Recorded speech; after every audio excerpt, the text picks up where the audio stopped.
Ang ASEAN Human Rights Declaration ay napagtibay noong November 18, 2012 sa Phnom Penh, Cambodia at naglalaman ng 40 artikulo at nahahati sa 5 bahagi. Ang karapatang sibil at politikal.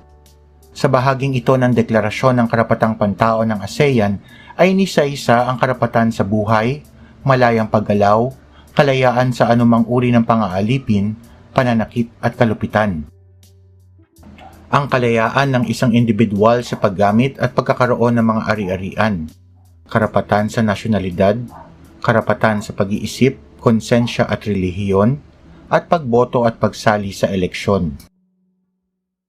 Karapatang pangkabuhayan, panlipunan at pangkultura.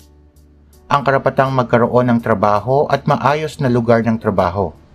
Makiisa sa mga unyon at kalayaan sa anumang uri ng pagmamalabis. Ang karapatan sa pagkakaroon ng angkop na pamumuhay kabilang pagkakaroon ng damit, sapat at abot-kayang pabahay, serbisyong medikal at kinakailangang serbisyong panlipunan, malinis at naiinom na tubig at sanitasyon, malinis at ligtas na kapaligiran. Ang karapatan sa kaunlaran. Sa bahaging ito ay inilatag ang mga karapatan na hindi mababago o inalienable rights, tulad ng karapatang makiisa, mag-ambag, at magtamasa ang mga pang-ekonomiko, panlipunan at pangkultural na kaunlaran. Ang karapatan sa kapayapaan.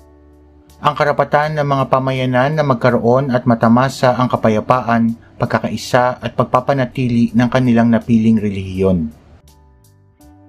Kooperasyon sa pagtataguyod at pangangalaga ng mga karapatang pantao.